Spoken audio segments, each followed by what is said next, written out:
మహబూబాబాద్ జిల్లా కురువి మండల కేంద్రంలో భారతరత్న డాక్టర్ బిఆర్ అంబేద్కర్ గారిని భారత పార్లమెంట్ లో అవహేళన చేస్తూ అహంభావపూరితంగా వ్యాఖ్యలు చేసిన కేంద్ర హోంశాఖ మంత్రి అమిత్ షా వైఖరి నిరసిస్తూ మహబూబాబాద్ జిల్లా ఎస్సీసీఎల్ ఆధ్వర్యంలో అంబేద్కర్ గారికి పాలాభిషేకం మరియు పూలమాల వేసి అమిత్ షా దిష్టిబొమ్మ దగ్ధం చేశారు. భారతదేశంలో ఉన్న ప్రతి ఒక్క పౌరుడు ఈరోజు భారతదేశంలో ప్రతి ఒక్కరు స్వేచ్ఛ సమానత్వంతో బతుకున్నారంటే అది డాక్టర్ బిఆర్ అంబేద్కర్ గారు రాసిన రాజ్యాంగం వల్లనే. కానీ అదే మనధర్మ శాస్త్రాన్ని అవలంబించే ఈ బీజేపీ ప్రభుత్వం, అదే కేంద్ర మంత్రి అమిత్ షా గారు ఈరోజు భారత రాజ్యాంగాన్ని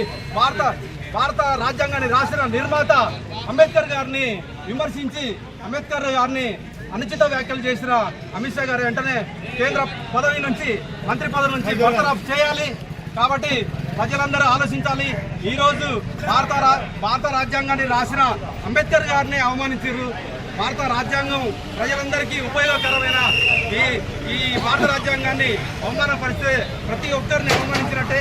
ఎస్సీసీఎల్ ఆధ్వర్యంలో అట్లే అంబేద్కర్ యువజన సంఘం, గిరిజన సంఘం, దళిత సంఘాల ఆధ్వర్యంలో మొన్న అమిత్ షా గారు పార్లమెంట్లో అనుచిత వ్యాఖ్యలు అంబేద్కర్పై, భారత రాజ్యాంగ నిర్మాత మరి డాక్టర్ బాబాసాహెబ్ అంబేద్కర్పై అమిత్ షా గారు మాట్లాడిన మాటలకు వ్యతిరేకంగా నిరసనగా ఈరోజు కొరిమండల కేంద్రంలో మరి అంబేద్కర్ గారికి పాలాభిషేకం చేసి మరి అట్లాగే మరి అమిత్ షా గారిని దిష్టిబొమ్మ దగ్ధం చేయడం జరిగింది.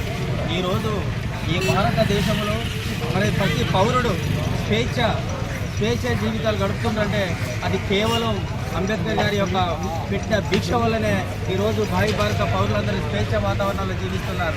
మరి అటువంటి అంబేద్కర్ రాజ్యాంగ నిర్మాతని మరి దురహంకారంతో నరేంద్ర మోడీ మంత్రివర్గంలో మంత్రిగా ఉన్నటువంటి అమిత్ షా గారు భారత రాజ్యాంగ నిర్మాత అంబేద్కర్ గారిని ఉద్దేశించి వారు మాట్లాడిన మాటలు దేశ ప్రజలందరినీ కూడా బాధ పెట్టే విధంగా ఉన్నాయి.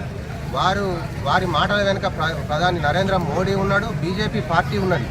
బీజేపీ పార్టీ బడుగు బలహీన దళిత వర్గాలకు ఉన్నటువంటి రిజర్వేషన్లను